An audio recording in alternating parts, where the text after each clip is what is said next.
started whispering in my ear about the Russian woodpecker. And after about 3 weeks, I didn't know what he was talking about. My Russian isn't perfect. I thought he wanted to take me to a zoo or somehow show me this bird.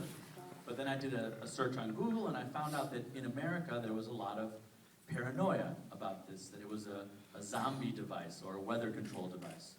So I thought, you know, it would be interesting. Nowadays, cameras are cheap. Let me try to make a little piece debunking all of these myths about the antenna. And I'll put it up on YouTube. So that was the origin of it. And then I went to Kiev and I told Fedor the plan. And I said, okay, we have a very small budget. We're going to do 5 minutes. We're going to interview a few scientists. And then I'm going to go home. And he said, no. I had a dream that I must be naked and sail across a radioactive sea on a boat made out of mirrors with a torch. And that's how we'll find the truth. So at that point, it got a little larger and longer than originally. He's quite a character, and I mean, you see here that he really enjoys the attention and what you describe in a way, his insistence in being in the film that makes total sense. But do you, how can I say this, in what way did he maybe also get on your nerves? Because he's quite a charismatic, but also, I would say, egocentric and narcissistic character to deal with. Did you have also problems during the shoot, except from the part when he refused to continue during the shooting? Were there scenes you wanted him to do things and he opposed, because he seems to have like a very strong... The entire shoot, every moment was a battle with Fedor, but that's because he had his own artistic vision for the film he wanted to make. We only see real short snippets of it, but if Fedor had his way, it would have been 3 hours of him on this dream quest. So we were always in conflict, but I knew that it would make for an interesting story. So it didn't bother me that there was a lot of tension on the set. There was tension throughout the process. For about 3 months, I was certain that he was filming me with secret cameras and doing a secret movie about me with Artyom. And he was paranoid that I worked for the CIA. So it was a very surreal experience. But for me, at least, as a storyteller, I loved that. I loved the fact that it wasn't easy. I loved the fact that Fedor, everything was a fight with him, because great, interesting things come out of that. It definitely fits the topic of the overall paranoia and conspiracy theories. Okay, I'd like to give the floor to the audience. Please ask questions in English or Hebrew. I can translate, or German as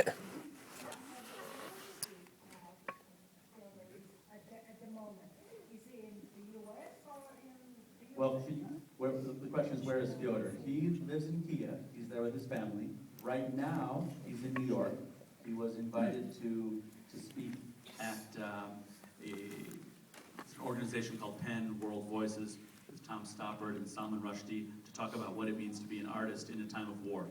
So he's now in New York. He's painting. He's selling his paintings, and he's coming to festivals and talking about.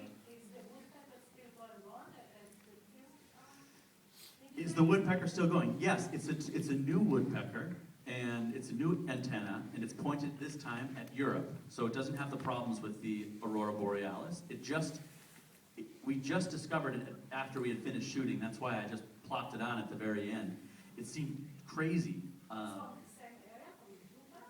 No, the first antenna is from Ukraine. The new one is coming right near Moscow. It's basically symbolic, I think. It's an attempt for Putin to remind Europe that we're still here. It's saber rattling, it's psychological. It's part of a new aggressive Russia, I think. Maybe I can just shortly relate to the question, but is Fedor safe in the Ukraine now that the film came out? I mean, he was truly afraid during the shoot, and now the film was at Sundance and in other festivals. How is his situation? Everyone asks Fedor if he feels safe, and he always says the same thing. Well, first he said, I feel much safer now that the film is out. There were a few months We had no idea that the film would ever go anywhere. We thought that this was just going to be a small, we didn't know that it would get into festivals or that it would be shown until maybe the very end when we thought we had a good project. But he felt that if only he had this theory, then he was in danger because they could silence him and me. But his idea is once the film was out, it's less. But he also always says, I'm not afraid. You should be afraid. He says this to Americans. The world should be afraid because right now we have a very dangerous situation developing. Right now it's a little quiet, but when we premiered the film, it looked like there was going to be a wholesale invasion of Ukraine, and the domino effect could be very, very. It could happen very quickly. It would be very hard to stop, and a Cold War could become a hot war very fast. So it's still an extremely dangerous situation. And Fedor would say that we're all in danger. Yes, please.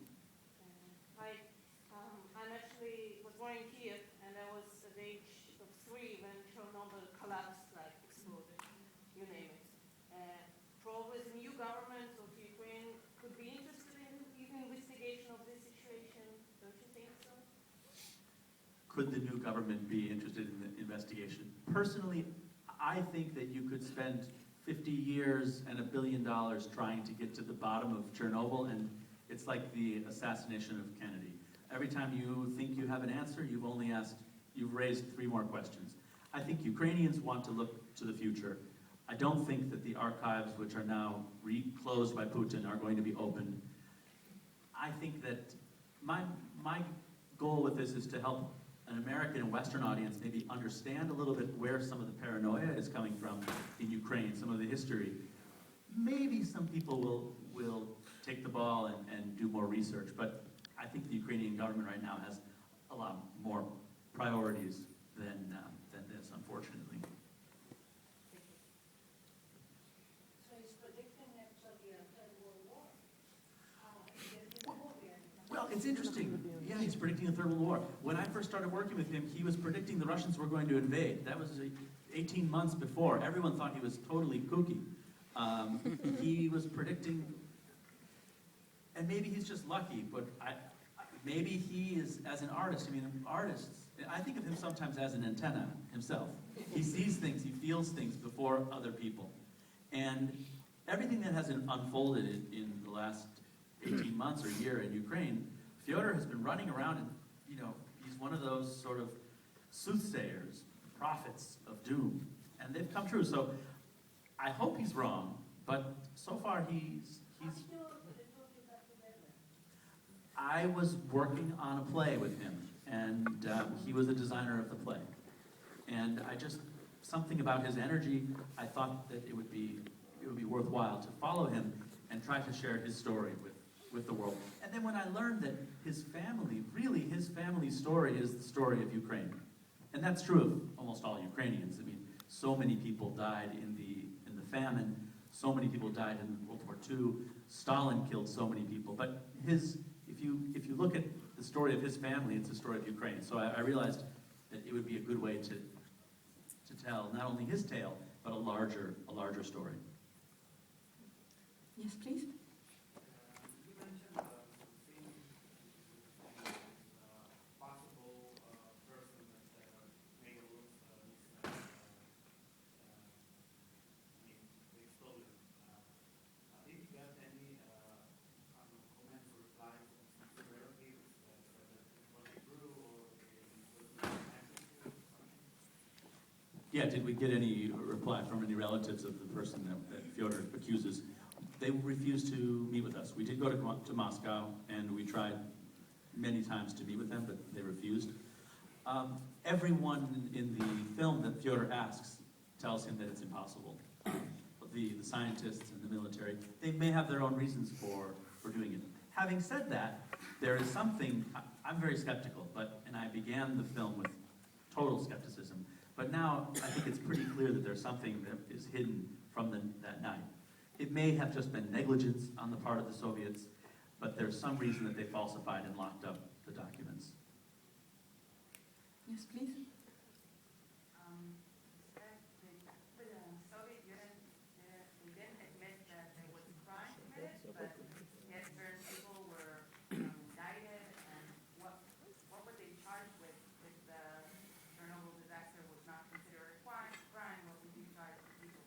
officially. Yeah. I mean, Yeah, what was the charge? Yeah, so it's very interesting. What they did is, and this was written about by the United Nations Committee. They knew they needed to have someone to punish, so they went to the person who was the head shift at night. Dyatlov is his name. Ironically, it means woodpecker in Russian. So Dyatlov, they said to him, "Listen, we are going to offer you 10 years in prison. It'll be a nice prison, and we'll commute it to 5, so you'll only spend 5 years. And you should say, 'I'm sorry, it's my fault.'" He said, "But it's not really my fault." He said, "Well, if you want to go for a real trial, it's going to be a lot worse." So he said he agreed. They all agreed. Everyone, a few other people got sentences. It all happened before the evidence and before the trial. So it was a classic show trial. There was no formal charge and no trial. No, there was a formal charge.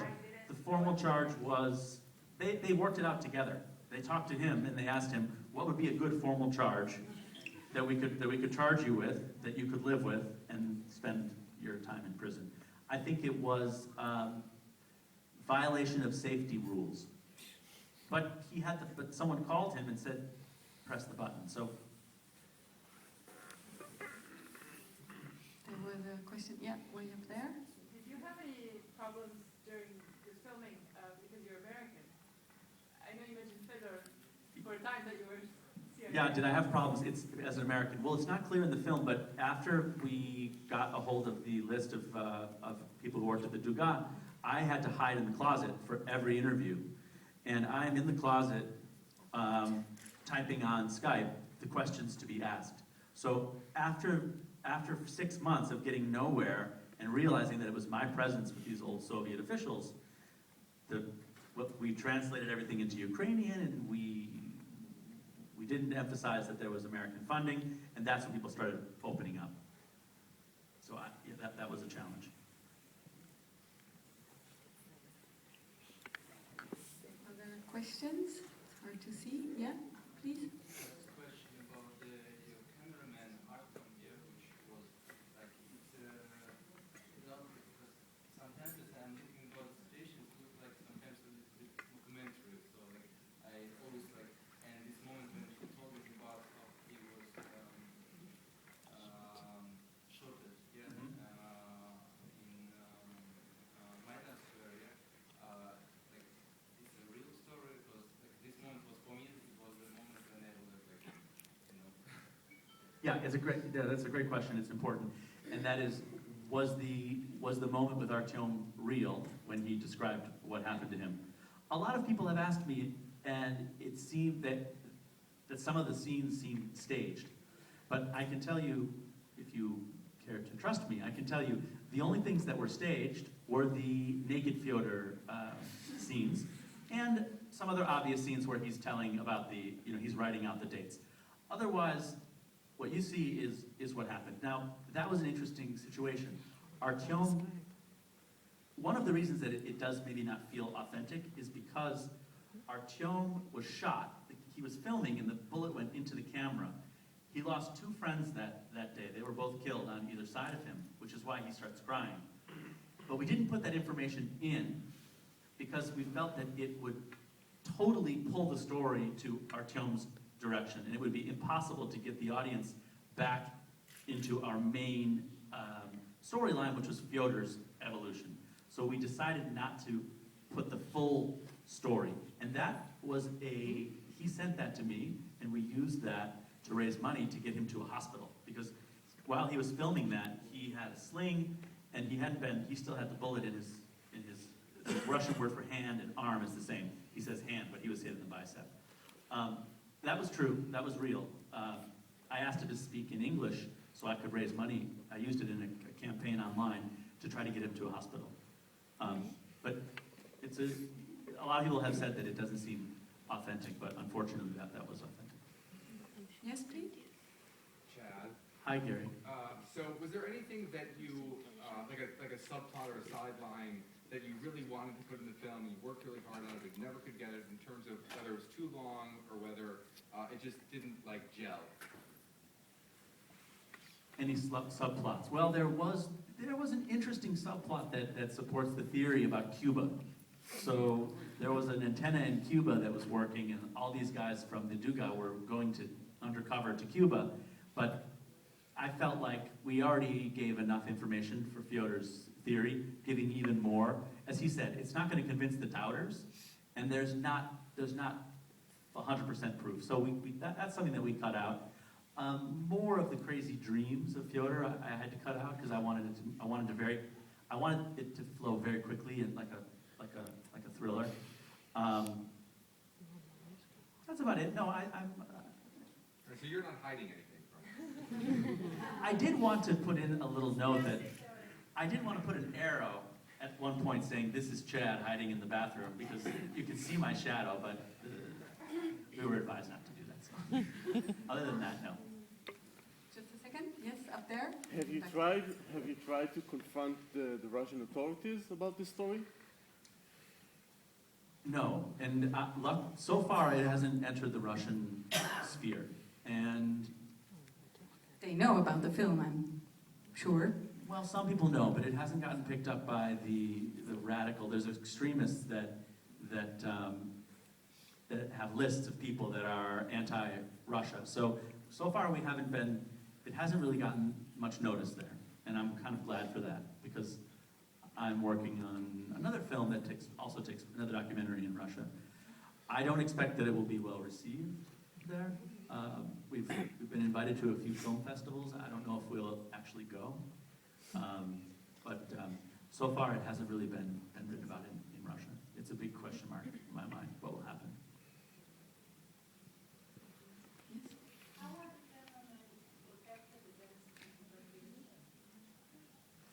How do we protect against radiation? Well, as long as we follow, there's a variety of protocol, and if you go in very quickly and you stay on a certain path, which of course they didn't really, you're not allowed that. The whole antenna is very radioactive, but we told the cameraman not to go up there, but Artyom just ran out.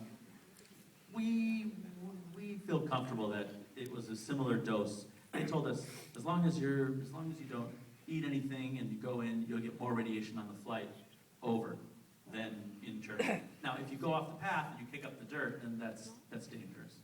And there's radiation detectors everywhere. Of course, they were almost all broken. Yes, there was another question. Yes? Sorry, and then you, yeah.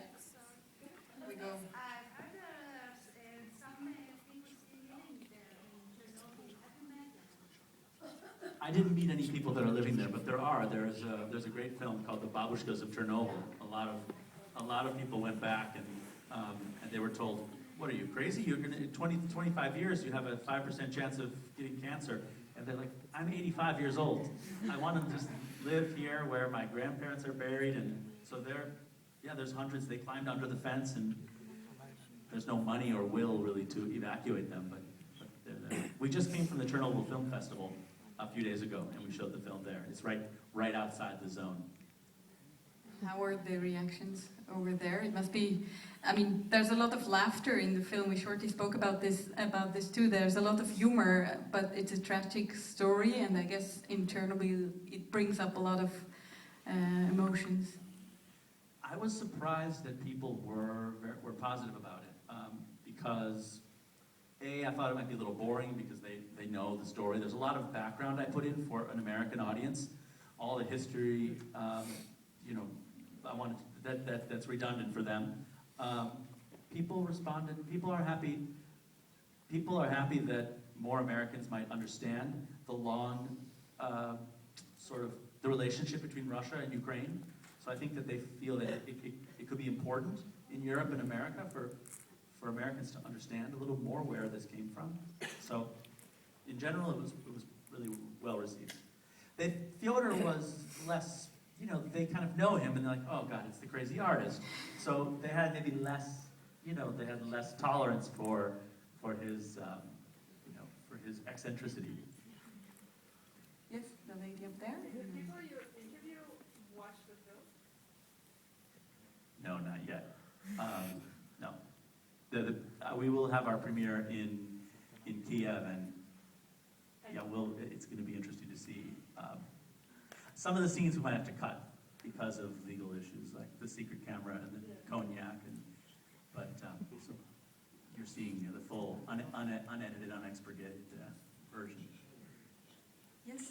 Have you heard of cases of sickness due to radiation with people that used to live there? Have I personally heard of, well, sicknesses from Chernobyl? It's a very complicated and very controversial problem. Why? The government doesn't want to measure because then they have to pay extra for people who are suffering. So they say, you're probably sick because you smoke 2 packs of cigarettes every day and drink a bottle of vodka every day, which is also true. So there's been very little actual epidemiological studies, and the estimates range from 6,000 people to 1 million people. And those are like UN estimates. No one really knows. We do know there have been a huge spike in thyroid cancers among children, but those are almost 99.9% curable. But you see lots of people with scars as children. So we know that there's been a lot of disease, but how many people actually died from or are sick, it's really hard to, and of course 100 people died battling the actual the fires, and so those people, we know that they passed away, but the long-term effects, who knows? We'll never know.